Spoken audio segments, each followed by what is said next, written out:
Olá, gente! Estamos de volta aqui com o segundo episódio do Café com Saúde, trazendo para vocês hoje uma convidada super especial, doutora Ilka Flávia do Espírito Santo, que é mastologista e vai conversar conosco sobre esse fechamento do Outubro Rosa. Então vamos começar a nossa conversa com a maravilhosa mastologista, doutora Ilka Flávia do Espírito Santo Alves Pereira, que atualmente é diretora técnica da Fundação SECOM, que vai conversar conosco sobre a finalização do Outubro Rosa. Como foi, o que fizeram de ações, o que representa o Outubro Rosa para nossas mulheres amazonenses, Ilka? Primeiro eu quero agradecer o convite, parabenizar você pela iniciativa, que eu acho que isso pode realmente fazer diferença na vida das nossas mulheres. Bem, o Outubro Rosa é um movimento mundial que todo mundo já conhece, já existe há décadas, e ele vem como um alerta, né, para as mulheres, para a população em geral, da importância de se conhecer a respeito dessa patologia, mas acima de tudo eu acho que o Outubro Rosa é um momento não só de reflexão, mas de autocuidado,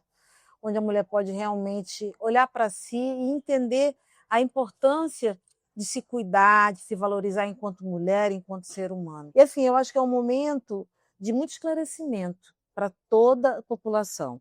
Chamar as mulheres para que elas procurem seu ginecologista, que é o primeiro médico efetivamente que atende a mulher, e a partir dessa procura, ela vai procurar um mastologista para fazer seu rastreio, fazer sua avaliação com uma minúcia maior. Mas, acima de tudo, eu acho que esse ano, especificamente, 2025, foi um ano assim de mudança, né? A gente mudou o rastreio do câncer de mama, que no passado era a partir dos 50 anos, segundo as orientações do Ministério. Depois de muita luta, de muitos estudos, o Ministério entendeu a importância de se mudar esse rastreamento.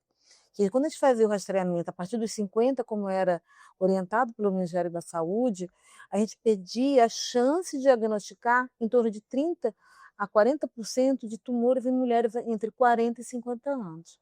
E então, a partir daí, a sociedade sempre orientou a partir dos 40, mas o Ministério sempre a partir dos 50. Então, Parecia que não existia câncer de mama não nessa existia. faixa etária, A né? partir dos 50 anos é que a coisa começava a acontecer, e isso não é uma verdade. Sim. A gente está vivendo agora um pouco de inversão. As mulheres jovens estão tendo mais câncer de mama no passado. É claro que a faixa etária entre 40 e 50 anos é uma faixa etária importante, porque elas não tinham essa chance e tem uma incidência elevada de tumores nessa faixa etária, que a gente precisa olhar para essas mulheres. Então, isso vai fazer mudanças.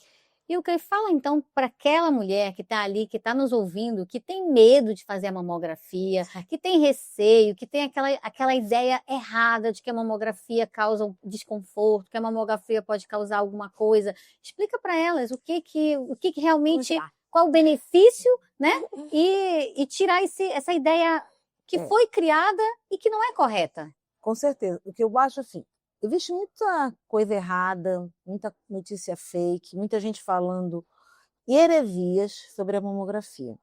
O grau de radiação da mamografia é muito pequeno, ele não tem esse poder que dão a eles de fazer você ter câncer de mama. A gente até hoje, 2025, nós não podemos definir qual é a causa do câncer de mama. É uma doença multifatorial. Mas eu posso dizer, em 2025, que toda mulher que faz a sua mamografia regularmente, os estudos mostram isso, ela consegue fazer diagnóstico precoce, inicial. Qual o impacto disso? Se eu faço o diagnóstico de uma lesão de 1 centímetro, meu tratamento é menos invasivo, a chance de eu ter que fazer uma quimioterapia diminui bastante, diminuindo bastante também a minha chance de metástase. Ou seja, o rastreamento salva vidas. Aí muita gente fala, eu sinto dor para fazer a mamografia. Aí eu pergunto, dói mais a mamografia ou dói mais você ter que tirar sua mama ou fazer uma quimioterapia? Certamente a mamografia dói muito menos, é um exame inócuo que dura minutos e que pode realmente fazer mudança na vida dessa mulher. Então ela tem que entender isso. Não tem E como, não né? ficar na história do que falam, da radiação. Sim. Isso, gente, existem milhares. As pessoas que quiserem hoje com o Google, entra no Google e vê lá. Os benefícios da mamografia são inúmeros. E a pessoa vai descobrir que tudo que estão falando é fake. E não procurar em coisas aleatórias, né? Se Sim. tiver que procurar em sites da Sociedade de Mastologia do Brasil, né? A Sociedade Tem a Brasileira. Sociedade Brasileira, tem da FEBRAD, INCA. do INCA, do Colégio Brasileiro de Radiologia. Existiu um consenso em 2019, teve 2017, depois de 2019, onde se definiu como é que deveria ser o rastreio do câncer de mama no país. Foi uma reunião das 3 sociedades que tratam, que acompanham essas mulheres, que têm interesse em mudar esse número. Então, isso é que deve ser seguido. Com Né? certeza. Então, iniciar a mamografia efetivamente aos 40 anos. Com não certeza. dá para não iniciar depois disso. Claro que a paciente que tem 40 anos, abaixo de 40 anos, temos outras tecnologias. Perfeito. Qual é? Ultrassonografia quando indicado, exame físico, ou seja, o ginecologista e o mastologista precisam examinar a mama dessa mulher, é muito importante.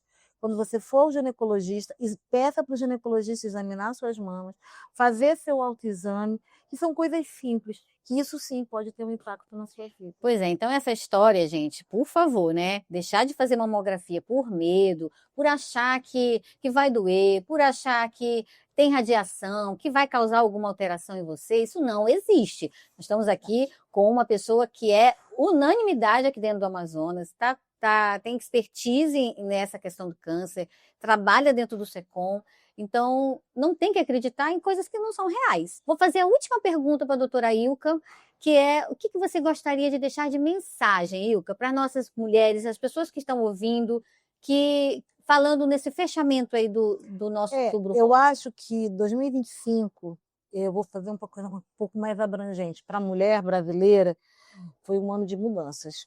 Né? O Estado, né, a União, olhou com um olhar mais generoso para a mulher, com a mudança do rastreamento do câncer de mama, como do rastreamento do câncer de colo. São vitórias, né? São que a gente vitórias vai conquistando. Que foram lutas de muitos anos, muitos estudos para mudar tudo isso que a gente viveu até o ano passado. Então, eu acredito que Outubro Rosa vai vir coroar isso de uma maneira assim, maravilhosa, para mostrar para a mulher que ela precisa cuidar-se, que ela precisa ter um olhar sobre ela mesma, ter esse autocuidado, que o caminho é o autocuidado. Você não pode cuidar de outro se você não se cuida. E a partir daí, eu acredito que a longo prazo, é claro, a gente vai conseguir diminuir os números tão tristes que a gente tem. E aí, gente, lembrar que cada diagnóstico precoce pode significar uma vida que é salva, ou uma doença menos cruel para aquela mulher tratar e resolver. Então, ficamos aqui com essa pílulazinha do nosso Café com Saúde de hoje. Abraço para vocês e até a próxima.